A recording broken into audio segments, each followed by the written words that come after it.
Hi everyone, thanks for your patience.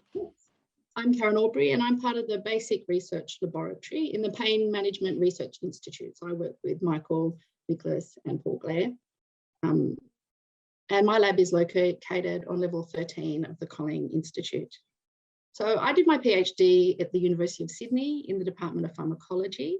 And then I spent a stimulating 6 years in France for my postdoctoral training, where I studied how neurons signal to each other. And for the last 6 or 7 years, I've been applying my knowledge as part of the pain research team here at the Karin, working in the basic research group. And my group investigates brain circuits involved in pain signalling. So as you know, chronic pain is a disease that affects 1 in 5 Australians, and it really has a major impact on their lives and the lives of their families. But unfortunately, there are at the moment very few medicines available to treat chronic pain. So we know that the experience of pain is shaped in our brains, and the way that our brain senses pain actually changes as chronic pain develops.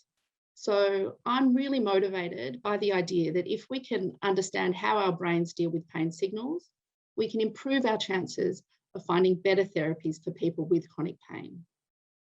And so today I'm going to share with you 2 really interesting projects we have ongoing in the lab and that we're really excited about. And I hope that these projects will improve our understanding of pain signalling in the brain. So this is just a cartoon that I like because it illustrates that the brain doesn't really look that impressive from the outside. It's that big red blob there in the middle. But it actually carries out, of course, very complex functions. It stores our memories and organises them. It regulates our emotions. And for today's talk, it shapes our perceptions of pain. It's really important to remember that actually every single one of our brains has about 86 billion cells in it that are specialised and called neurons. And these cells work together to carry out all those amazing functions that our brains can do. To put that into perspective, 86 billion is about half the number of stars in our galaxy. So you can change now, Lisa. So in the lab, we combine electrophysiology with optogenetics and imaging, as well as animal behaviour and chemogenetics to carry out preclinical investigations about how pain is managed in our brain. So the 2 projects I want to share with you today address 2 different aspects of the pain experience. And in the first study, we have investigated how our brains control nociceptive information as it enters the spinal cord. So nociceptive just means signals in the brain that result from a noxious stimuli, for example, like a burn or a strong bite from a dog. We can change slides, please. So this is a cartoon of a brain slice, and here you can see that I've marked one little slice there, medulla. So if you push the button again, yep, that is just this a region around here in the brain, and the slice at the bottom is the spinal cord. Hit the button, please. So if you take 2 little slices from each of those sections, this is what this cartoon is about. And below the brain is a picture of a guy who's clearly in pain. So let's imagine that he's been bitten by a dog. Okay, so this terrible bite has stimulated his primary afferent nociceptors, which have sent a signal into that outside region of the spinal cord. And this is a little region where spinal signals are processed and modulated before being sent up to higher regions of the brain via the ascending nociceptive pathway. Okay. So the incoming information from the primary afferent nociceptors can be modulated by many different mechanisms. And one of those mechanisms is by the descending analgesic pathway. And you can see that there's a little line coming from the RVM down into the spinal cord. So from the medulla down to the spinal cord. So the descending analgesic pathway can actually turn up or turn down the signal coming in at the primary afferent nociceptor.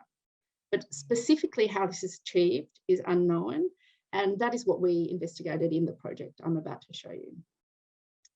So in the context of the guy getting bitten by a dog, you might imagine that the dog was returning for a second bite.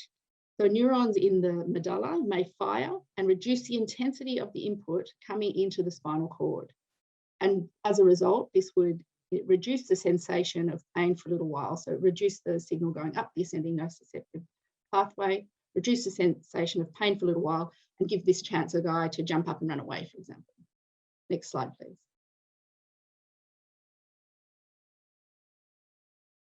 So to study this connection, we expressed a light-activated channel in the neurons in the medulla, and then used electrophysiology to record from spinal neurons down in the spinal cord, right where the primary afferent nociceptors come in. So on the right up there, you can see some responses in spinal neurons that we have recorded when we flashlight onto the spinal slices. So we've used this experimental setup to carry out a series of experiments designed to help us understand the mechanisms that allow the descending nociceptive pathway to turn up or down the incoming nociceptive signal that occurs, for example, following a dog bite. Next slide, please.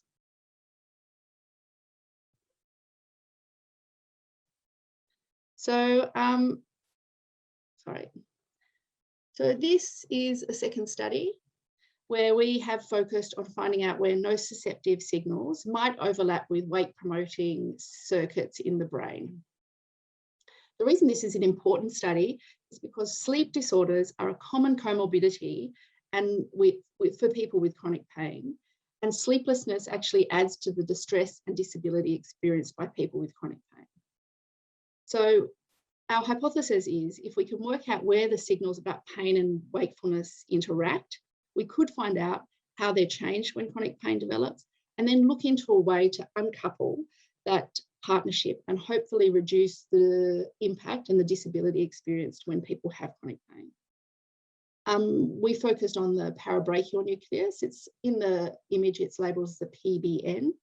And the reason we focused here is because you can see it's part of the ascending nociceptive pathway, and it's also a region that is known to drive a prolonged form of wake.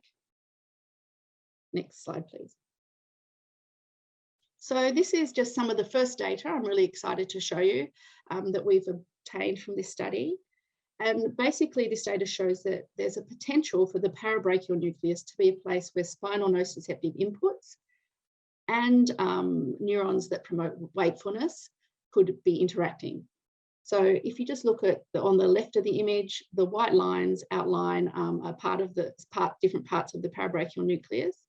And you can see faintly there, I hope, some red labels, which are actually those ascending fibers coming up from the spinal cord.